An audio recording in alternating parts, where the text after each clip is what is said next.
Halo guys, selamat datang di 1% Podcast. 1% Podcast adalah bagian dari 1% startup life school terbesar di Indonesia. Dalam podcast ini kita bakal ngebahas topik-topik seputar kesehatan mental, pengembangan diri, serta edukasi life skills dengan tamu yang handal di bidangnya.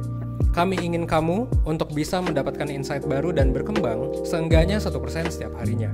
So that's all, enjoy 1% Podcast untuk hidup seutuhnya.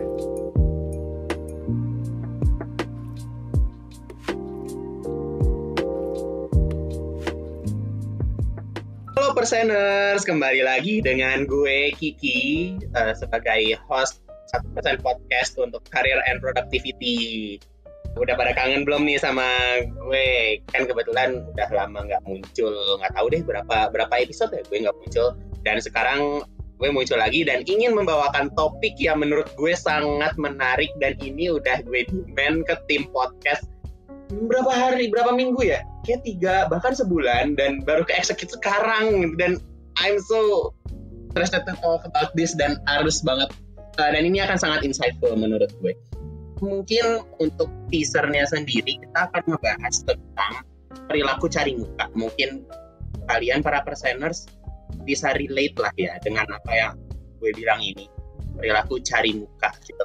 Mungkin kalian punya orang yang pintar cari muka, misalkan dia bisa misalkan ke dosen A gitu, dia bisa dekat dengan dosen A, terus habis itu ke dosen B juga bisa, padahal dosen B tuh killer abis gitu. Sedangkan kalian ngeliatin dia dari belakang bengong aja, terus habis mikir kok dia bisa ya dekat dengan dua orang tuh, padahal dia ke gue kayaknya beda deh kelakuannya. Pernah nggak sih perseners kayak bingung aja gitu kok dia bisa berubah perilakunya ke dosen yang A, terus bisa lagi berubah lagi ke dosen yang B, bahkan bisa berubah lagi ke dosen yang C, bahkan bisa berubah lagi ke orang tua murid bahkan. Sedangkan kalau dia perilakunya beda lagi gitu, kayak oke gitu, itu akan agak membingungkan memang kan. Nah makanya di sini gue mau membahas topik tentang kebiasaan cari muka tuh wajar nggak sih dilakuin, dan apakah orang-orang yang pinter cari muka itu bisa dinilai wajar gitu dalam lingkungan gitu. Nah di sini gue mau ngundang guest yang jujur udah berapa kali gue undang dia ya, dan yang kali ini perempuan guys. Ini udah tenar banget di Seantero 1%. Kalian pasti tahu mentor yang satu ini. Gue langsung panggil aja namanya, Kak Mahari. Halo. Hai, Assalamualaikum. Waalaikumsalam. Gimana Kak? Lagi sibuk-sibuknya UAS nih katanya ya? Betul, baru banget kelar UAS tadi sore. Langsung kayak baca, oke, hari ini kita bakal ngomongin apa nih gitu. Dan ternyata hari ini seru banget ya Ki, sepertinya nih. Kayaknya kita mau ngomongin suatu topik yang kayaknya pas kita omongin kita pasti punya bayangan seseorang di kepala kita, ya nggak sih? Harusnya sih, soalnya gue pun juga seperti itu Kak. Maksudnya kayak punya bayangan tentang itu gitu. Ya gue tidak ingin mendeklar gue adalah orang yang pintar cari muka sih. Dan gue soalnya nggak tahu juga apa gue pintar itu atau enggak. Tapi gue punya orang-orang yang menurut gue pintar banget nih ngerubah perilakunya, bisa mempresentasikan dirinya ke satu orang yang lain, ke orang lain. Sedangkan ke gue kayaknya dia sangat wow gitu, kayak kalau nih orang tahu mungkin reaksi dia akan berubah terhadap si orang ini gitu. Menarik memang. Ya udah, biar kita nggak makan durasi, kita langsung mulai ke pertanyaan pertama aja ya. Jadi untuk pertanyaan pertama, mungkin kita bahas dari definisi istilah ini dulu kali ya Kak. Jadi si cari muka itu tuh perilaku seperti apa sih? Apakah dalam ilmu psikologi tuh ada istilahnya yang mungkin terkesan lebih ilmiah gitu? Oke, sebenarnya sih ini penting banget ya buat kita kayak tahu nih sebenarnya cari muka tuh apa sih gitu kan, dan secara psikologi ini beneran ada apa enggak dan lain-lain. Tapi mungkin biar orang-orang pada paham juga kali ya Ki, kayak maksudnya cari muka tuh gimana. Aku malah pengen nanya lagi balik ke Kiki. Kan Kiki nih kayaknya udah berbulan-bulan pengen ngomongin topik ini. Nah aku pengen tahu sebenarnya, aku ngasih tahu secara psikologis ya. Kalau menurut Kiki sendiri ya, orang yang cari muka tuh orang yang kayak gimana sih emang? Kalau menurut gue sih, orang yang cari muka itu adalah orang yang dia bisa nggak tahu sih apakah dia bisa dibilang menempatkan diri atau bisa memperlihatkan dirinya yang seperti A gitu ke orang yang A, lalu dia bisa memperlihatkan dirinya seperti B ke orang yang B, padahal kalau apa yang kita kenal tentang dia adalah orang yang X gitu loh, kayak Ya mungkin bisa dibilang orang yang pintar cari muka itu adalah orang yang pintar menempatkan dirinya dan membuat impression yang baik pada orang yang ia ingin perlihatkan gitu loh. Kalau gue sih definisiin orang yang pintar cari muka gitu. Nah tapi ya udah gitu definisi dari gue. Tapi gue agak bingung nih, karena kayak pas lo ngejelasin lo bilang kan kayak dia pintar menempatkan diri dan make a good impression gitu. Tapi di sisi lain kayak ada secercah gitu keluar dari omongan lo gitu ya. Kalau misalnya tapi lagunya tuh kayak beda gitu loh. Kalau sama kayak gini kayak A, kalau kayak gini kayak B. Tapi tuh beda gitu dan mungkin akan mengubah. Jadi maksudnya apakah dia kayak two face juga gitu atau gimana kalau menurut lo? Nah makanya kalau gue nganggapnya orang yang pintar cari muka adalah orang yang bahkan bukan two face tapi many faces gitu Kak. Okay. Tapi makanya kayak gue sih mendefinisikannya seperti itu. Gue nggak tahu nih definisi validnya gimana atau apakah di ilmu psikologi ada istilahnya, makanya nanya dulu. Oke. Sekarang gue udah paham nih maksudnya kalau kita ngomongin cari muka sebenarnya apa sih gitu yang ada di bayangan Kiki gitu dan mungkin di bayangan teman-teman perseners lain. Karena kalau kayak cari muka kan kita nggak pernah didefinisin ya cari muka itu adalah bla bla bla, tapi kita kayak belajar dari pergaulan aja nggak sih, dan jadinya sebenarnya definisi cari muka tuh beda-beda gitu. Ada yang cari muka tuh artinya dia di kelas ngomong mulu gitu kan, ada yang cari muka tuh artinya dia muji-muji terus gitu. Ternyata kalau tadi aku definisi berarti cari muka tuh ada sisi dimana kayaknya dia tuh beda gitu sama orang A, beda sama orang B, beda, dan jadinya kita bingung gitu kan, ini orang sebenarnya gimana sih gitu. Nah kalau secara psikologis sebenarnya ya dibilang cari muka gitu, kita Google Translate ya, finding face gitu kan nggak ada ya, tapi ada yang namanya self presentation gitu, atau sebenarnya lebih netral ya daripada cari muka, lebih ke gimana caranya kita presentasikan diri kita, gimana cara kita menunjukkan diri kita ke orang lain gitu. Dan itu sih nggak ribet-ribet gitu, intinya adalah yaitu gimana caranya kita untuk menunjukkan kita itu siapa ke orang lain dengan mungkin tujuan tertentu atau sekedar mengekspresikan diri sendiri. Jadi kayak umum banget ya kalau definisi secara psikologisnya, kayak sesimpel definisi ya lo kalau ketemu orang lain apa yang lo tunjukin gitu, udah sesimpel itu gitu. Cukup berbeda ya sama cari muka yang agak punya konotasi negatif. Oke. Berarti di sini apakah kita bisa bilang bahwa self presentation dan cari muka itu bisa benar-benar disamakan, ataukah itu berbeda gitu, kayak perilaku itu tuh berbeda sebenarnya kan? Oke. Gimana ya? Cari muka kan emang negatif nih konotasinya. Sebenarnya di ilmu psikologi pun awalnya self presentation itu juga dipandang negatif. Maksudnya dipandang negatif itu adalah riset-riset yang dilakuin, terus kayak orang-orang kalau ngomongin self presentation itu yang diomongin maksudnya buruk gitu, maksudnya negatif. Misalnya kayak self presentation orang-orang yang manipulatif, terus nggak autentik, terus kayak cenderung fake gitu ya, kayak misalnya orang kalau lagi jadi sales terus dia kayak bohong gitu supaya dia barangnya kejual, atau orang yang dia banyak ngelakuin manipulasi supaya dia keterima di pekerjaan gitu, padahal dia aslinya kayak gitu. Tapi zaman sudah berubah ya teman-teman. Sekarang riset-riset yang dilakukan di psikologi ini sekarang menggambarkan self presentation dengan lebih lebih netral gitu, bahwa self presentation itu sekedar gimana kita menunjukkan diri kita tuh kayak gimana gitu. Dan memang kadang-kadang bisa dengan usaha gitu ya, bisa dilakuin dengan kayak taktis gitu. Oke, gue akan kayak gini, gue akan kayak gini, gue akan kayak gini. Tapi sebenarnya kebanyakan yang kita lakuin itu otomatis dan dilakuin tanpa banyak memikirkan secara sadar gitu.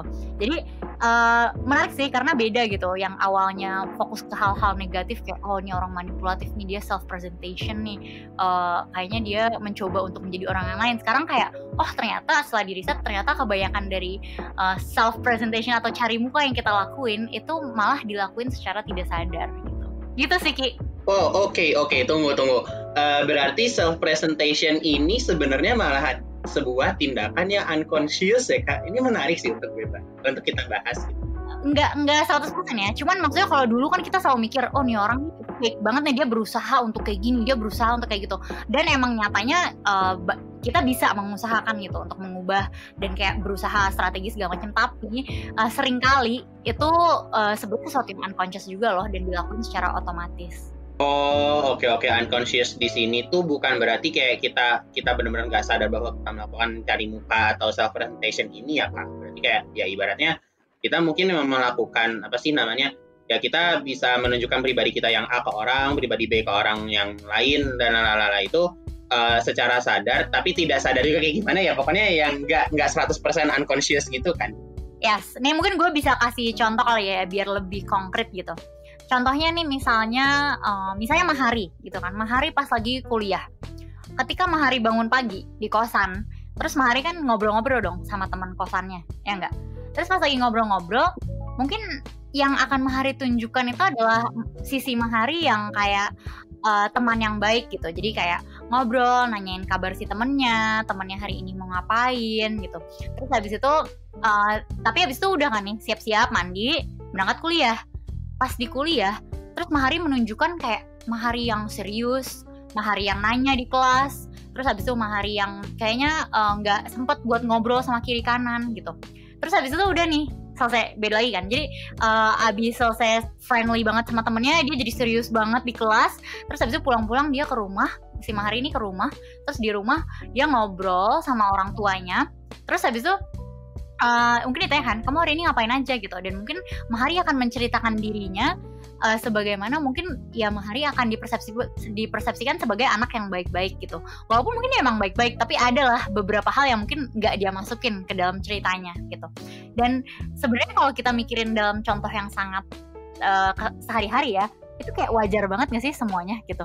Kayak kita nggak bakal bilang tiba-tiba ke orang tua kita kan kayak, iya nih Ma, tadi aku kuliah, terus di kuliah aku nyontek gitu kan, kayak enggak gitu ya, kayak iya tadi kuliah ujian gitu kan, terus abis itu apa gitu. Atau mungkin pas kita ketemu kita juga ngomongnya ya santai, bercanda, nggak tiba-tiba serius banget terus mempertanyakan kayak kita lagi di kuliah. Dan pas kita lagi di kuliah kita juga nggak yang berusaha untuk terlalu friendly banget sama dosen kita gitu. Jadi emang itu lagi-lagi kayak tadi Kiki bilang ya, ilmu menempatkan diri gitu. Dan cari mukanya juga nggak selalu satu arti yang sama, tapi bisa jadi di tempat yang berbeda mukanya jadi berbeda. Tapi bukan berarti kalau kita sebagai manusia nih emang mukanya cuma satu dan datar gitu. Tapi ibaratnya kayak berlian gitu ya, kita emang punya banyak sisi gitu. Dan kadang-kadang kita secara sadar maupun tidak sadar menempatkan sisi-sisi tertentu di dalam situasi tertentu. Kira-kira lebih kebayang nggak? Oh, oke. Berarti ini bagi gue agak sulit didefinisikan, tapi gue ngerti. Semoga perseners ngerti juga sih, karena ini bisa emang dimengerti, tapi nggak ada kayak somehow nggak ada padanan kata yang tepat untuk menggambarkan sadar dan tidak sadar ini loh. Ini kayak ya emang kebayang sih gitu. Kalau dari gue sendiri yang mendengarkan penjelasan lo, kebayang Kak. Dan menarik sih. Oke. Nah, yang jadi suatu hal yang menarik kan, tadi lo sempat bilang kan Kak bahwa dalam penelitian pun self presentation awalnya dianggap sebagai suatu kegiatan yang negatif. Tapi makin lama terungkap nih bahwa sebenarnya self presentation itu adalah hal yang netral gitu, ada sisi positifnya. Nah, gue kebetulan survei bahwa ngadain survei di Instagram gue sendiri gitulah. Gue nemuin hasil survei ketika gue nanya makna istilah cari muka untuk lo itu positif atau negatif sih gitu. Dan somehow responden gue 57%-nya ini kebetulan totalnya ada 35 responden. 20 orangnya menjawab negatif, sedangkan 15 orangnya jawab positif gitu. Berarti untuk self presentation kan tadi bisa kita bilang bahwa dia adalah istilah yang netral gitu. Tapi cari muka sendiri yang dalam istilah Indonesianya tuh dimaknai negatif oleh orang-orang gitu. Bahkan mungkin pelakunya sendiri juga berpikir bahwa cari muka tuh hal yang negatif, nggak tahu sih. Kayaknya bisa jadi mereka pelakunya pun berpikir seperti itu, nggak tahu sih. Tapi kayak kalau dilihat dari persepsi orang tuh cari muka tuh sering kali dimaknai negatif. Menurut Kakak kenapa sih bisa begitu gitu? Kenapa self presentation itu jadi suatu hal netral, tapi cari muka tuh bertahan di kenegatifannya gitu? Atau kayak emang budaya kita aja yang membuat kata itu punya sifat yang ekstrim, bukan netral? Oke. Sebenarnya sih kalau misalnya gimana ya, gue pengen bikin analogi yang lebih mudah dibuat dipahami ya. Lo pernah gak sih follow Instagram orang ya, terus kerjaannya tuh ngiklan terus? Atau kayak lo buka, misalnya lo nonton TV nih, terus isi TV lo tuh ngiklan terus lo kayak bete gitu, kayak aduh apaan sih nih gitu, iklan mulu gitu. Kayak, dan itu pembawaannya negatif, pernah nggak? Pernah sih, pernah. Nah, menurut lo kenapa lo ngerasa negatif ketika dimunculin iklan terus? Mungkin ketika munculin iklan terus itu gue merasa dia tidak memberi value ke gue ketika gue nge-follow dia sih. Kayak dia malah justru memeras gue yang menonton dia itu untuk keuntungan dia sendiri gitu, gue kebayangnya. Kayak nggak ada hal positif yang gue dapat dari kontennya dia gitu loh. Padahal awalnya gue follow dia kan adalah gue berharap dapat konten positif gitu, dan gue tahunya dia dari konten positif, tiba-tiba ngiklan mulu gitu sih. Bener, sama kayak misalnya kita mau nonton TV nih, atau kita mau nonton YouTube nih, tapi kok gue tuh cuma mau nonton video loh ini, tapi kenapa gue harus nonton 3 iklan sih gitu. Kayak ada gitu perasaan bete-nya gitu. Karena apa? Lagi-lagi bener banget kata Kiki, karena kita nggak ngerasain dapet value dari situ. Karena kita ngerasa kayak gue nggak tertarik sama iklan ini, kenapa gue dikasih lihat iklan ini gitu. Dan bahkan kita bisa cenderung ngerasa dirugiin karena kayak, lah waktu gue ngapa habis buat nonton iklan gitu. Sama kita kalau ketemu orang kerjaannya ngomongin diri sendiri mulu, atau kerjaannya tuh misalnya di kelas mau nanya gitu ya, mau nanya tapi kok ngomongin diri sendiri dulu nih 5 kalimat, nanya pertanyaannya cuma 1 kalimat di akhir. Sebenarnya dia cari muka apa gimana sih? Kan gue nggak tertarik sama tentang kisah tentang dia atau kehebatan dia dan lain-lain gitu. Dan itulah yang bikin cari muka tuh jadi negatif. Sama kayak ngiklan. Kalau kita ngiklan dan orang yang nonton itu nggak tertarik, dia bakal mempersepsikan iklan kita jadi negatif. Tapi kalau kita bisa menempatkan diri sehingga ketika kita naruh iklan, orang tuh tertarik, orang tuh pengen beli, orang tuh nonton iklannya. Atau kalau kita mau ngasih pertanyaan di kelas, tapi pertanyaan kita tuh beneran menarik banget. Jadi orang pas ngedengerin kita nanya, walaupun panjang lebar 15 menit pertanyaannya, tapi karena menarik, orang ngerasa nggak apa-apa gitu. Dia nggak memaknai itu secara negatif gitu. Jadi menurut gue ya, yang akhirnya bikin si cari muka ini negatif adalah karena orang-orang tuh belum paham gitu cara untuk self presentation yang baik. Melainkan mereka jadinya kayak ngiklan secara paksa gitu. Dan jadinya orang-orang ya memaknainya negatif. Karena toh gue gak tertarik, ngapa gue dipaksa-paksa dengerin ini, ngapa gue dipaksa untuk kayak mendengarkan cerita lo dan ngeliat lo panjat sosial sama nih dosen gitu. Gak ada value yang gue dapetin gitu. Dan itu juga yang akhirnya bisa jadi kunci sebenarnya sih Ki. Gimana caranya biar kita ngubah cari muka yang negatif jadi cari muka yang positif gitu. Karena yaitu ketika kita udah tahu apa yang orang lain suka, apa yang orang lain butuhin, apa yang orang lain tertarik, kita yang tadinya cari muka bisa jadi berubah jadi orang yang inspiring atau jadi orang yang menarik banget gitu. Padahal hal yang kita lakuin itu 11-12. Kebayang gak Ki? Oh, kebayang.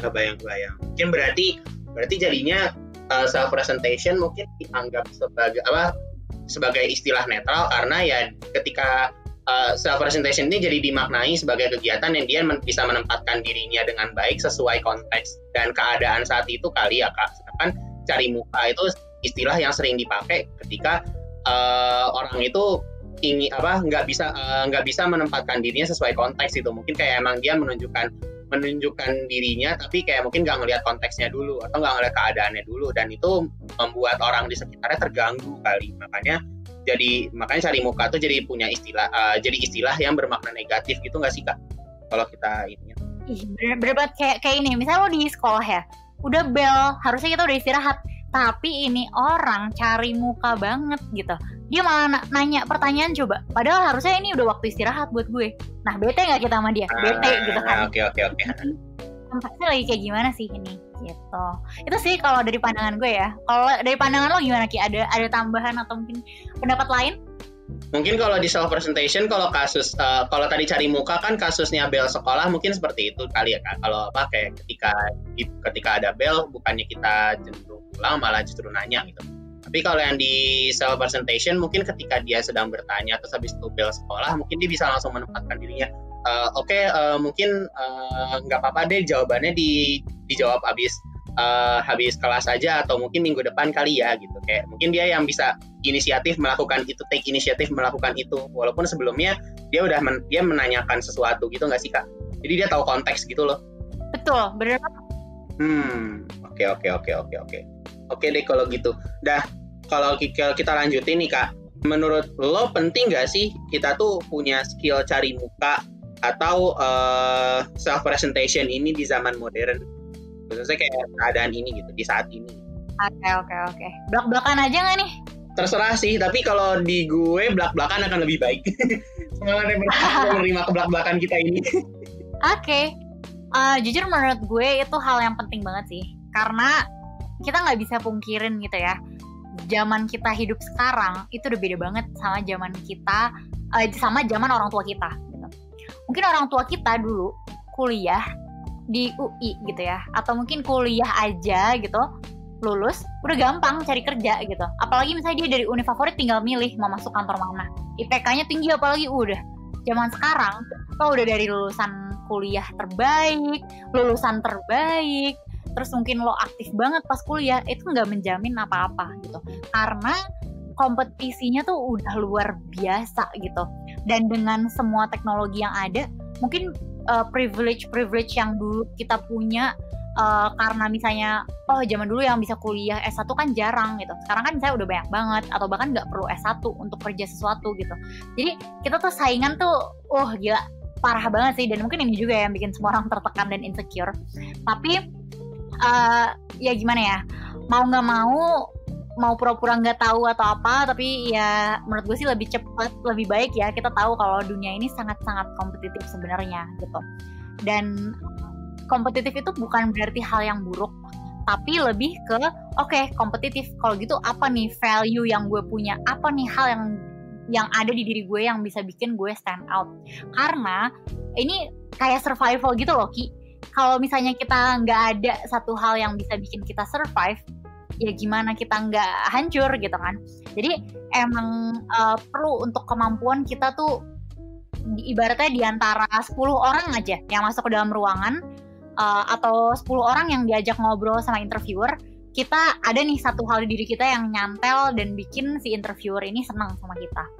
Karena ya itu, kalau kita nggak punya hal yang bikin kita nyantel, ya kenapa dia nggak milih orang yang lain gitu. Kita udah nggak ada spesialnya, karena kompetisi udah sebanyak itu gitu.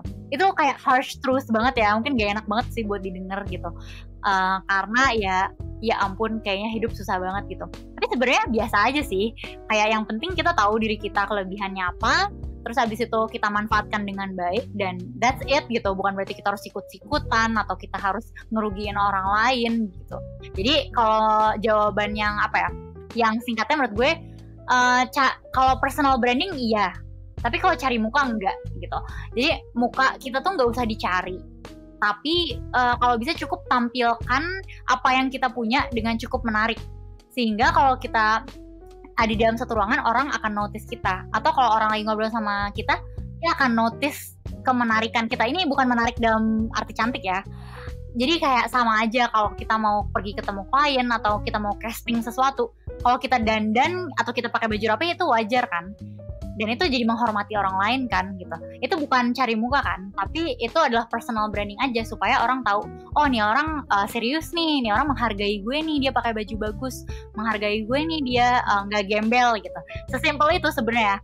Dan ingat, yang penting adalah jangan sampai ngerugiin orang lain. Itu sih yang perlu di highlight dan di caps lock gitu ya, supaya kita nggak jadi orang yang cari muka dengan memasukkan hal-hal atau ngelakuin hal-hal yang nggak sesuai sama konteks dan jadinya bikin orang lain bete.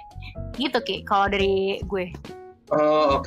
Kebayang sih, kebayang. Jadi skillnya itu penting, tapi bukan dicari mukanya, tapi di self presentation dan bahkan personal branding ya Kak. Yes. Jadinya apakah kita bisa mengatakan bahwa cari usaha kita untuk cari muka ini berkaitan dengan usaha kita menciptakan personal branding? Oke. Lagi-lagi kayak tadi gue bilang ya, kalau bisa sih jangan cari muka, tapi personal brandingnya bagus aja gitu. Jadi ketika kita masuk ke dalam suatu ruangan gitu ya, atau kita ngobrol sama orang, kita nggak butuh ngobrol 3 jam untuk orang itu akhirnya tahu kita kayak gimana. Tapi kita ngobrol 10-15 menit, orang itu udah kebayang gitu kira-kira kita orang kayak gimana dan kita tuh menarik atau enggak. Jadi sebisa mungkin nggak usah usaha berlebihan, apalagi sampai merugikan orang lain kayak cari muka, tapi emang dibutuhkan usaha sih gitu. Mungkin sama-sama miripnya adalah dibutuhkan usaha, Tapi selain itu kalau bisa sih jangan disama-samain gitu. Karena personal branding yang tadinya netral bisa jadi negatif. Dan cari muka juga jangan dinormalkan juga sih gitu. Karena kebanyakan yang kita tahu cari muka kan merugikan orang lain. Gitu Ki. Oke. Soalnya gue sempat ngadain survei juga nih Kak terkait pertanyaan ini gitu tentang apakah cari muka ini bisa kita kaitin dengan usaha menciptakan personal branding. Dan kebetulan di audiens gue itu di Instagram gue itu orang-orang pada berpikir iya juga ya kayak ibaratnya di sini tuh sekitar 61% orang berpikir bahwa kayaknya bisa deh cari muka dan personal branding cari muka dan usaha menciptakan personal branding itu berkaitan gitu. Tapi gue kebayang sih jawaban dari lo itu berarti maksudnya si personal branding yang konteksnya netral ini bahkan mungkin bisa kita arahkan ke positif juga, jangan sampai tercemar oleh perilaku cari muka yang konteksnya dan pemaknaannya lebih ke negatif ya Kak. Jadi sebenarnya agak beda nih gitu nggak sih? Kayak kita nggak bisa menyamakan si personal branding ini dengan cari muka yang kita bahas sekarang gitu nggak sih? Betul. Oke, kebayang.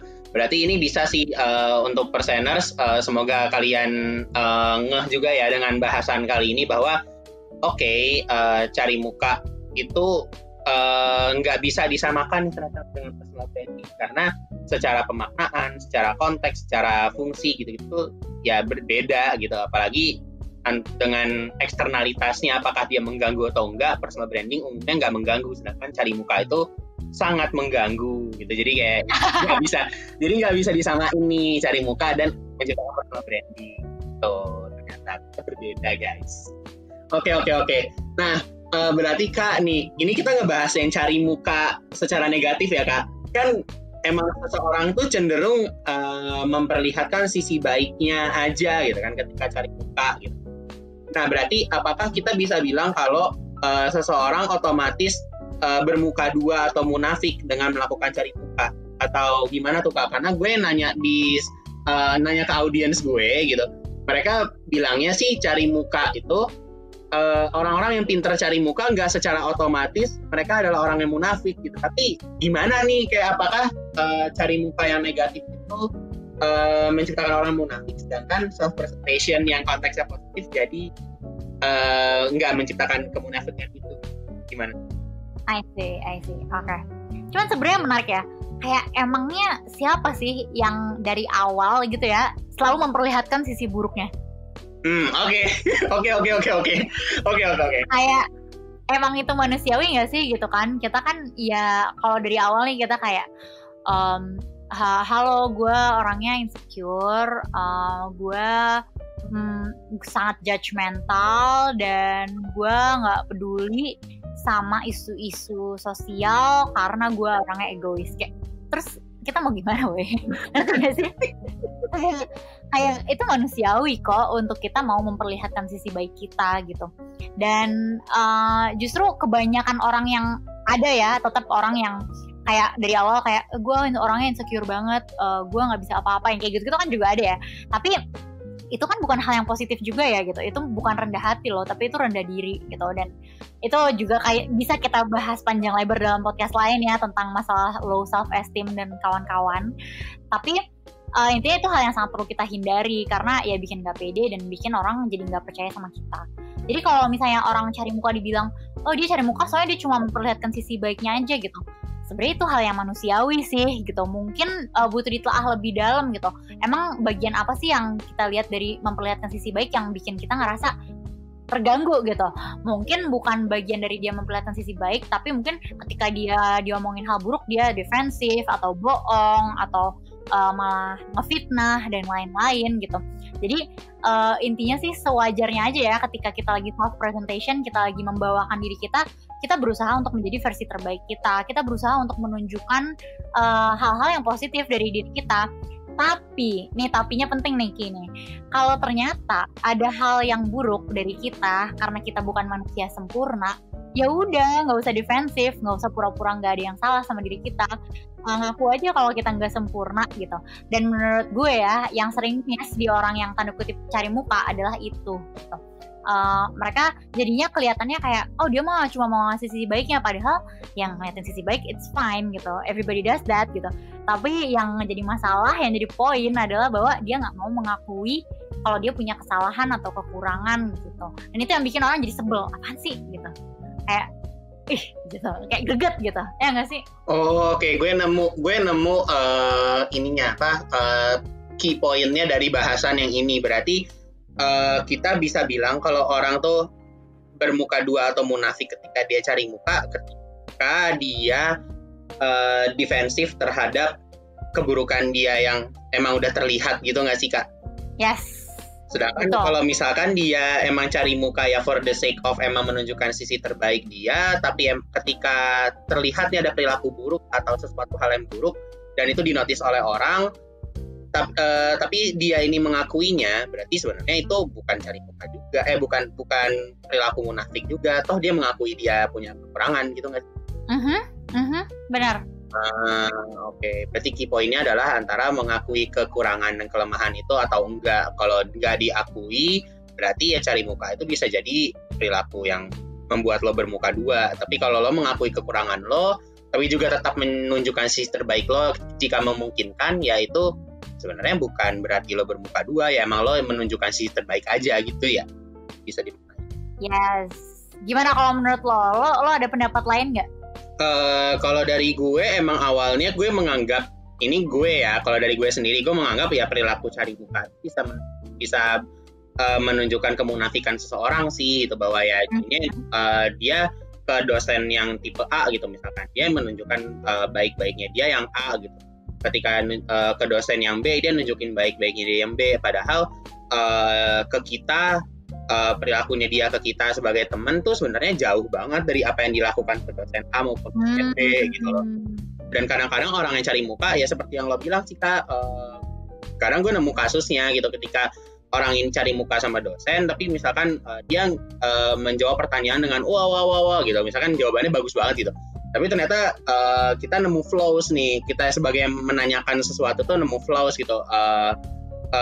Ini coba boleh nggak gue mau kritik, jadi kayak jawaban lo kayaknya ada salah di sini kayaknya gue waktu itu baca hal kayak gini tuh agak kurang nih gitu, tapi dia tiba-tiba defensif kayak enggak kok ini bener ini gitu, kayak dan somehow ya jadi agak conflicting aja gitu orang-orang yang mendefensif seperti itu gitu, kayak like okay gitu.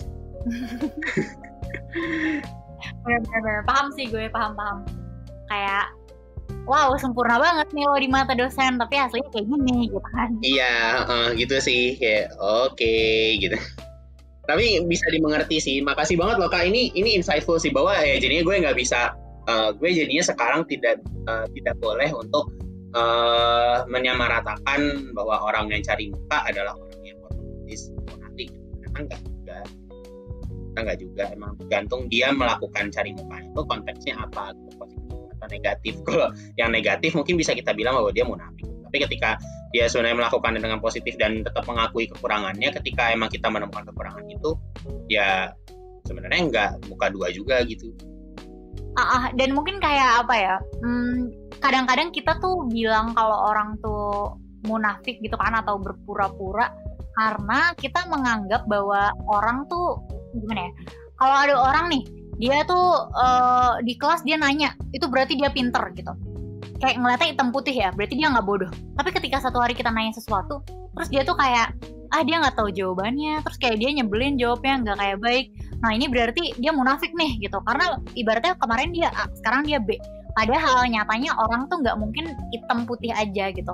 Orang tuh banyak abu-abunya gitu. Kayak kita nggak tahu kan, misalnya pas kita lagi nanya dia, mungkin dia lagi bete, atau mungkin dia habis kenapa gitu kan, atau mungkin hari dimana dia kelihatan pinter banget itu dia kayak udah mempersiapkan diri setengah mampus, makanya kelihatannya keren gitu.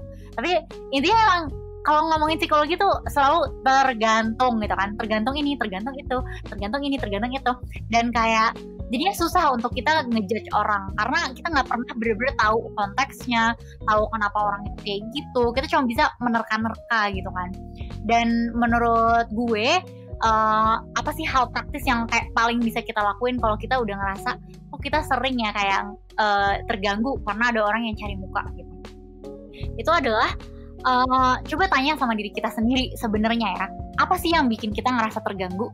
Dia tuh ngerugiin kita nggak sih, kayak literally ngerugiin ya gitu, kayak apakah dia ngabisin waktu kita aja, itu juga udah ngerugiin juga BTW, atau kayak kita sebel aja gitu, bawaannya negatif aja gitu.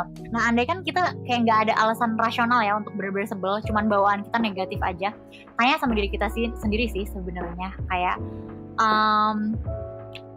emangnya kenapa sih kita sampai sesebel itu sama perilaku orang lain gitu? Kenapa sih kita bisa ngerasa seterganggu itu gitu? Apa iya benar ngeganggu atau ngerugiin kita? Atau misalnya karena dia tuh carmuk banget sama dosen, terus nilai dia tuh A, terus kita nilainya B, dan jadinya kita ngerasa sebel, kita ngerasa kayak ih apaan sih, iri, kayak marah dan lain-lain gitu. Nah kalau kita udah tahu apa yang benar-benar jadi triggernya, kita jadi bisa tahu gitu kan, oh gue tuh sebenarnya sebel gara-gara itu, gue ngerasa ini nggak adil soalnya kayak gini. Nah kita jadi tahu juga, oh sebenarnya gue pengen dapet nilai A ya gitu.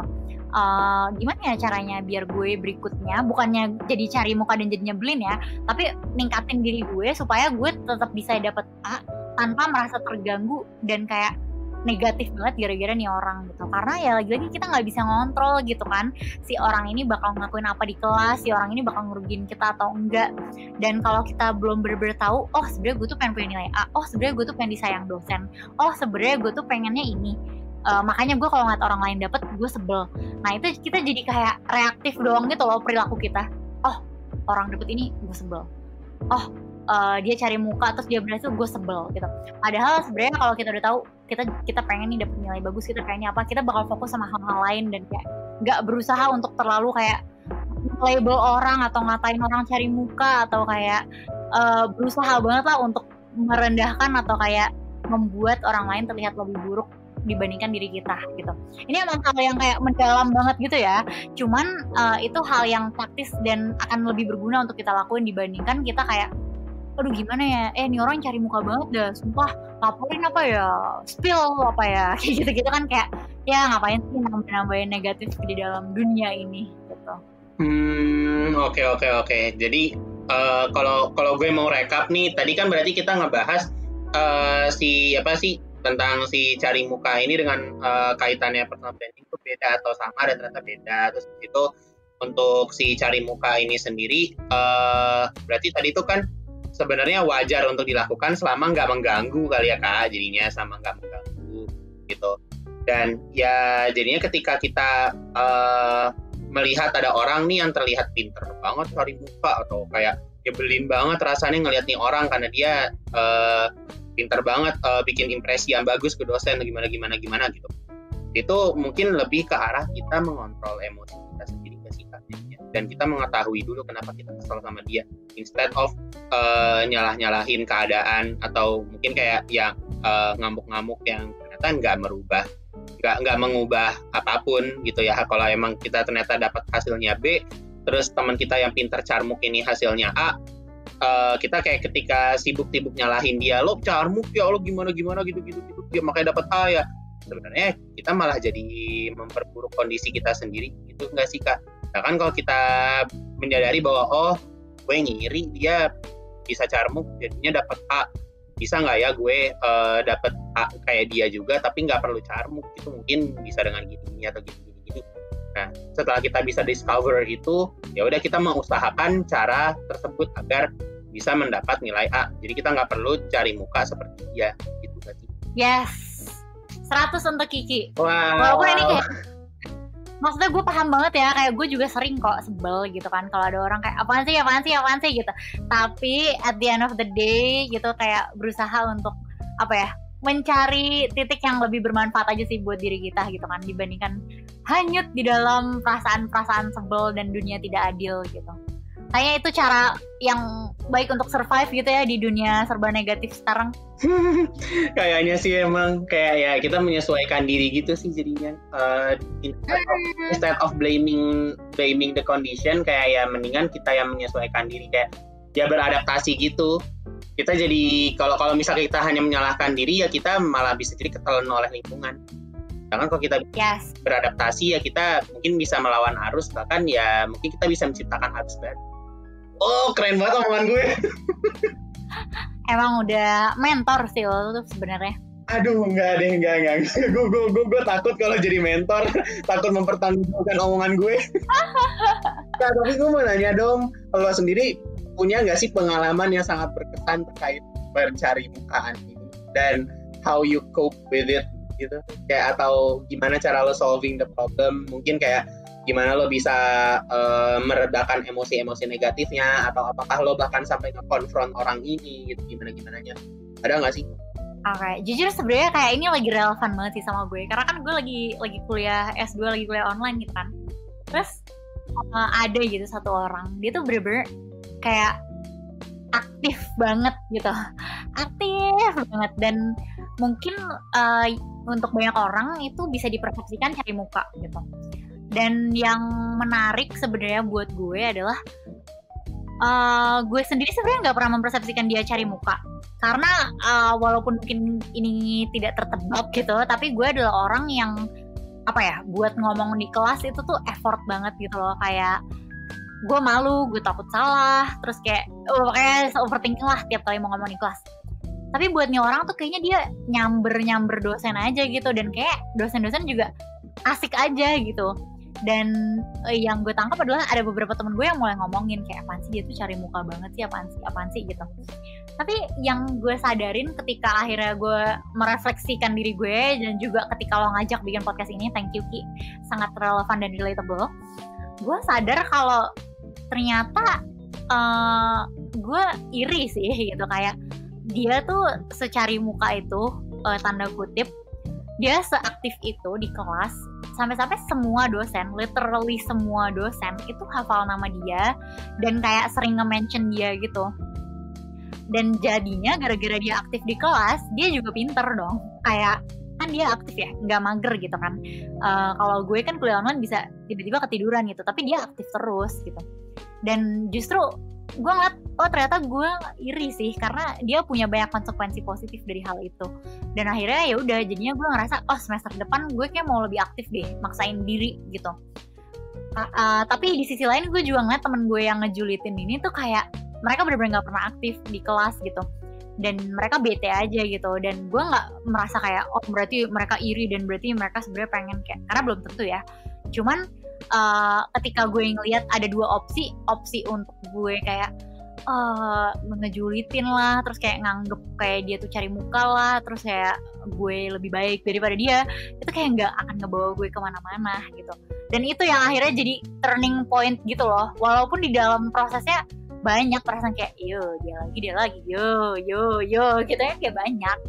Tapi ketika akhirnya ngelihat hasil yang dia dapetin, dan ternyata dia nggak ngerugiin orang sih sebenarnya gitu, ya udah gitu. Jadi sadar, mungkin itu bukan cari muka ya, mungkin itu social skills dan rasa percaya diri yang baik gitu. Itu sih yang gue dapetin Ki. Karena kalau gue sebenarnya bukan orang yang gampang label cari muka, karena kayak di kelas gitu kalau hening tiba-tiba ada orang yang jawab, gue malah seneng karena alhamdulillah gue nggak ditunjuk gitu loh. Ngerti gak sih? Oke. Gitu sih kalau pengalaman gue. Kalau pengalaman lo gimana Ki? Kalau di pengalaman gue sih sebenarnya alhamdulillahnya gitu, gue jarang berkasus dengan orang yang separah itu cari mukanya gitu. Tapi ada emang orang yang sebenarnya ini temen gue gitu, dan gue merasa apa yang dia lakukan tidak cari muka, tapi emang ada orang yang ngejulitin dia juga gitu. Dan tapi kalau lo kan konteksnya lo sendiri sempat merasa bahwa dia cari muka, tapi lo bisa menemukan turning point bahwa dia ternyata enggak gitu kan. Nah kalau gue kalau gue gitu menemukan bahwa dia emang pinter aja, dia emang humble aja, dia emang deket sama dosen dan emang pinter aja pencitraannya gitu. Tapi ada orang-orang yang sampai sejulit itu sama dia gitu. Dan kadang gue kepikiran gitu kayak maksudnya bahwa apakah emang dia bener cari muka ya, apakah yang gue kenal selama ini tentang dia tuh sebenarnya ya bullshit aja dari dia sendiri gitu. Padahal kalau dari gue ngelihatnya dia tuh emang pinter gitu. Dia tuh emang pinter baik secara ilmu maupun pinter dalam menempatkan diri. Jadi emang dia bahkan jadi kesayangannya dosen-dosen gitu. Even dosen ini yang kaliber tinggi lah gitu, yang dia punya jabatan di perusahaan atau dia punya titel tinggi di lembaga pemerintahan gitu ya. Tapi emang ini anak pinter gitu, deketin dosennya gitu. Cuma untuk orang-orang yang lain dan ada juga di peer gue sendiri yang ngobrolin dia gitu. Ini orang gini-gini, orang gini-gini gitu. Ya gue akhirnya hanya mencoba untuk tidak tertelan emosi negatif itu, tapi somehow gue juga nggak berusaha untuk melawan atau kontra dengan pendapat mereka sih. Jadi kayak gue nggak tahu apakah gue teman yang baik, tapi alhamdulillah si teman gue ini sampai sekarang masih mulus-mulus aja sih perjalanannya. Tapi kayak itu sih pengalaman gue terkait ketemu orang cari muka. Nggak separah apa yang lo alami sih Kak, alhamdulillah gitu. Kan mungkin gue malah takut kalau diri gue sendiri yang dipersepsikan cari muka. Mau tahu nggak ceritanya? Kayak gue mungkin merasa sih perseners juga ada yang bisa relate dengan kondisi gue gitu, bahwa waktu kelas offline gitu gue tuh tipikal yang emang banyak nanya ke orang, tapi ketika gue presentasi juga gue bisa menjawabnya gitu. Dan sama gue juga bisa ngobrol dekat sama dosen, tapi ini dosen yang cocok-cocokan. Gue nggak bisa kayak ke semua orang kayak temen gue yang pinter cari muka ini. Gue kayak ngobrol sama dosen tuh cocok-cocokan, cuma gue cukup terkenal di kelas gitu. Itu kayak orang yang nanya, ini orang yang ngobrolnya caem lah ibaratnya gitu. Terus habis itu kayak ini orang beberapa kali jadi ketua kelas, atau mungkin dia yang jadi take initiative gitu-gitu. Padahal gue merasa kayak ya itu emang kelakuan gue aja gitu. Tapi orang-orang kadang gue dengar dari teman-teman peer gue, ada yang ngomongin lo gitu, ada yang ngomongin lo gitu. Kayak ada juga yang orang-orang yang ketika gue lihat gue tuh menanyakan like pure curiosity gitu, tapi muka-muka mereka kayak berubah ke gue kayak seakan apaan sih lo gitu. Padahal ya gue beneran pengen tahu gitu jawaban atas pertanyaan itu gitu. Kayak jadi kadang gue juga bingung sih Kak untuk menanggapinya. Nah, lo ada tips nggak sih Kak untuk orang-orang yang punya kasus seperti gue yang ibaratnya ya pintar untuk self-presentation gitu, self-presenting, tapi ditanggapi negatif oleh lingkungan sekitar. Respon yang tepat bagi kita untuk menanggapi situasi itu kayak gimana sih?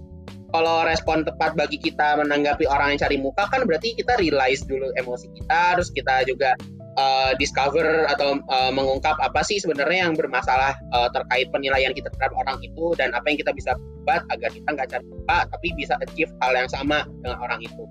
Tapi kalau kita ternyata yang didiagnosis atau kayak divonis orang cari muka gitu, apa sih yang bisa kita lakukan? Oke, ini bagus banget sih, dan ini pertanyaan yang gue nggak kepikiran sih untuk diomongin gitu ya ketika dalam konteks ini. Tapi ternyata ini pertanyaan yang sangat bagus Ki. Menurut gue lagi-lagi kalau kita diomongin orang lain gitu ya, tentu kita bisa mengarah ke apaan sih orang julid banget, apaan sih orang gak suka deh, apaan sih lalalala. Tapi jatuhnya nanti kita jadi ngejulitin orang yang ngejulitin kita, ya kan? kayak vicious cycle gitu dong. Iya, makanya karena kita nggak mau masuk ke dalam lingkaran setan itu. Coba aja kita anggap orang yang ngegosipin kita ini ngasih feedback ke diri kita. Kayak, gue diomongin nih gitu kan. Kenapa ya kira-kira ya, mungkin kita bisa ajak ngobrol gitu kan, atau nanya gitu, si B gitu kan, gue sempat denger kalau katanya kayaknya gue suka diomongin ya karena gue udah dianggap cari muka gitu. Kalau boleh tahu sebenarnya bagian apa ya dari diri gue yang kayaknya mungkin merugikan orang lain atau bikin orang lain ngerasa gak nyaman. Karena sejujurnya gue gak ada niat itu sih. Gue berniat untuk nanya aja karena gue penasaran. Tapi kalau ternyata ada hal yang bisa gue perbaiki, itu ya bakal ngebantu hidup gue banget sih supaya gue gak ngerugiin orang lain gitu. Terus kalau udah ditanya kayak gitu, biasanya julid first itu bingung sih jawabnya. Kayak ya julid aja gitu, kayak gak ada sih alasan yang gimana-gimana. Tapi kalau ternyata ada jawaban kayak, iya Ki, soalnya menurut gue ketika lo nanya lo tuh kayak gak ngeliat waktu gitu loh. Banyak dari kita tuh udah lapar, udah pengen untuk ke kantin, tapi jadinya harus nungguin jawaban dari pertanyaan lo, dan itu kayak bikin kita ngerasa gak nyaman. Nah kita kan jadi sadar, oh iya ya selama ini gue kalau mau nanya gak ngeliat jam dulu, udah jam berapa gitu. Nah udah next time kita bisa memperhatikan itu gitu. Jadi kayak tetap berusaha mengambil hal yang bisa kita ambil dari kejulitan ini. Tapi once kita udah tahu ini julidnya cuman kosong aja gitu ya, dia nggak ada bobotnya, nggak ada hal yang bisa ngebantu gue berkembang ataupun diri dia berkembang. Jadi ya udah cukup tahu aja kayak fokus sama apa yang bisa dikontrol, dan respon orang yang nggak bisa dikontrol kayak gini ya udah cukup diterima aja kayak kalau kayak gitu maaf ya gitu. Tapi selama gue nggak merasa merugikan lo, kayaknya mungkin kita emang berbeda aja kali ya cara untuk mempresentasikan diri kita di depan orang lain gitu. Kayak itu sih yang pada akhirnya kita harus sadar kalau kita tidak bisa menyenangkan semua orang lain. Oh, oke. Wow, ini insightful. Oke, akan ku pegang erat-erat. kalau nanti gue ketemu suatu hal lagi di dunia kerja ataupun kalau tiba-tiba nanti gue S2, amin. Amin. Tapi ini bisa sih bahwa mungkin kayak bisa jadi feedback juga. Bahkan bukan feedback sih, bahkan jadi sebuah insight bahwa menerima feedback itu justru bisa membuat self presentation method kita jadi makin perfect gitu nggak sih masuknya? Betul banget. Kayak lah mereka ngejulitin mereka rugi, tapi kita dijulitin kita malah dapet insight bikin kita makin berkembang. Mantep banget nggak tuh? Oh ya Allah, Kak, keren banget, ini insightful banget podcast. Kalau gue sangat tidak menyesal untuk memperjuangkan topik ini. Kak, tapi satu pertanyaan lagi. Pernah nggak sih lo ngadapin kasus yang kayak gini, Kak? Mungkin antara orang yang minder ketika ngeliatin orang-orang yang pintar cari muka, cuma dia nggak tahu what to do gitu-gitu, atau bahkan sebaliknya yang kayak tadi gue bilang, orang yang pintar cari muka dan dia malah stres akan vonis orang-orang di sekitarnya gitu. Pernah nggak sih lo nemuin kayak gitu dalam mentoring ataupun webinar ataupun gimana ya? Sebenarnya sih kalau yang mentoring lebih kebanyakan cenderungnya insecure ya, kayak kok dia tuh kayak gini, dia kok bisa ya kayak gini, dia tuh pokoknya kayak cenderung memandang orang lain secara negatif gitu ya, mandang orang cari muka gitu. Dan lagi-lagi menurut gue itu hal yang wajar banget gitu, karena ketika kita sadar kayak ada sesuatu yang kita pengen tapi orang lain punya, itu tuh kayak otak kita tuh kerjanya luar biasa kompleks ya, Ki. Kita tuh bakal ditipu, diputer balik sampai-sampai ngerasa kayak pokoknya apapun yang orang lain lakuin itu salah, karena apapun juga yang dia dapetin, kita itu lebih baik daripada dia. Kayak ada keinsecurean yang munculnya tuh jadi kayak gitu. Jadi kayak perasaan sebel, perasaan kayak dengki kalau hidup nggak adil kayak gitu. Itu sangat umum terjadi, bahkan di diri gue gitu kan. Kayak sesimpel scrolling social media kayaknya gampang banget untuk perasaan itu timbul. Dan ya lagi-lagi itu sih yang perlu banget untuk generasi kita sadarin, supaya kita nggak termakan, supaya kita nggak setiap hari jadi orang yang reaktif bukannya proaktif. Yaitu adalah menyadari sebenarnya apa sih yang nge-trigger emosi kita, apa sih yang nge-trigger kita sampai sesebel itu, dan apa sih sebenarnya yang kita mau gitu, apa sih yang sebenarnya kita tuh perlu lakukan supaya kita nggak ngerasa minder atau insecure atau ngerasa orang lain dapetin apa yang kita mau tapi kita nggak dapet gitu. Itu sih kayak tema umumnya tuh hampir selalu kayak gitu kalau insecure. Dan once kita bisa fokus sama ngelakuin hal-hal di konkret yang actually bakal bikin kita jadi orang yang lebih hebat secara objektif ya kepercayaan diri itu ikut tumbuh gitu. Dan akhirnya kita kayak udah gak punya waktu loh buat mikirin orang yang cari muka atau mikirin orang yang ngomongin kita, karena kita udah fokus sama diri kita sendiri, gimana caranya supaya kita bisa berkembang terus. Dan ya seperti 1% gitu kan, 1% lebih baik setiap harinya dibandingkan nyari 99% orang lain yang lebih buruk daripada kita gitu. Kayak kita cari-cari deh kesalahannya gitu kan, capek ya. Mendingan kita nggak apa-apa fokusnya di cuma 1% lebih baik tapi rasanya tuh menyenangkan gitu. Oke. Berarti kasus yang lebih sering lo temui di mentoring terkait bahasan kita mungkin ke orang-orang yang insecure, dia dia nggak bisa cukup percaya diri untuk ikut-ikutan cari muka atau semacamnya, atau bahkan mungkin ibaratnya pikiran dia negatif terus ke orang gitu, padahal orang yang dia lihat itu sebenarnya bukan cari muka, emang dia sepercaya diri itu aja gitu nggak sih? Yes. Dan itu loh, yang penting tuh ini loh, Ki, muncul keluhannya tuh bukan saya insecure, bukan itu, tapi orang lain tuh nyebelin banget sih kayak gitu. Jadi kayak memposisikan diri sebagai korban gitu. Padahal kita semua tuh punya andil loh untuk bagaimana kita menentukan hidup kita setiap harinya. Itu sih yang mungkin di poin penekanan. Oke, I see. Kebayang. Oke deh kalau gitu. Thank you banget Kak Mahari untuk jawabannya, dan ini gue mau ngingetin aja sih, dan sebagai pesan di akhir, bahwa kalau kalian merasa ada masalah terkait emosi dan pikiran-pikiran negatif, apalagi bagi kalian yang somehow lagi gampang banget insecure terhadap diri atau banyak overthinking akan masa depan, atau mungkin ya sesuai dengan obrolan ini kayak kalian tuh isinya pikiran negatif aja ke orang, padahal sebenarnya orang itu nggak ada niatan apapun ke kalian juga gitu, tapi persepsi kalian terhadap orang ini negatif aja terus, bahkan ke semua orang, bukan ke satu orang doang. Akan lebih baik bila kalian coba untuk ikutan mentoringnya 1% kali ya Kak. Jadi bisa dibimbing untuk menemukan apa sih sesuatu yang salah dalam jalan pikir kita gitu, kayak apakah sebenarnya apakah kita tuh bisa mengembangkan diri lebih baik tanpa berfokus ke kesalahan-kesalahan orang atau negatif-negatifnya orang gitu. Karena ya kadang-kadang yang bikin kita terjebak dalam kenegatifan adalah diri kita yang ngedinai dari hal-hal negatif itu, nggak sih jadinya? Betul, dan mungkin akan terasa berat banget kali ya Ki kalau harus gue mau mentoring untuk mengetahui semua hal yang salah dengan cara pikir gue, tapi lebih ke kayak apa ya yang bisa gue perbaiki dari diri gue gitu, kayak apa ya hal yang mungkin ada di diri gue tapi gue belum sadar gitu. Intinya kayak fokus sama progres aja gitu. It's okay karena kita semua penuh dengan kekurangan dan insecurity kita masing-masing, tapi lebih ke terus kita mau gimana ya gitu. Yuk kita ngobrol-ngobrol, yuk kita coba cari solusi untuk masalah kita semua masing-masing.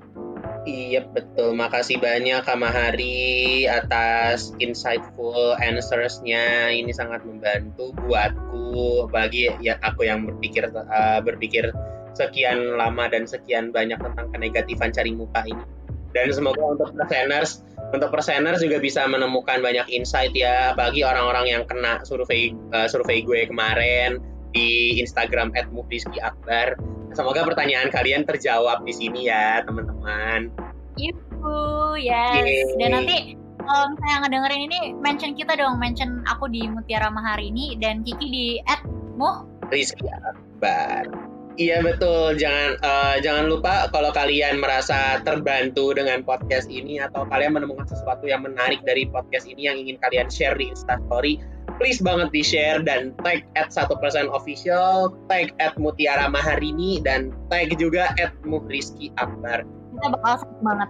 Biar kita mungkin bisa jadi diskusi-diskusi juga, bahkan mungkin karena kadang-kadang Kak Mahari sendiri tuh suka balas-balasin DM gak sih?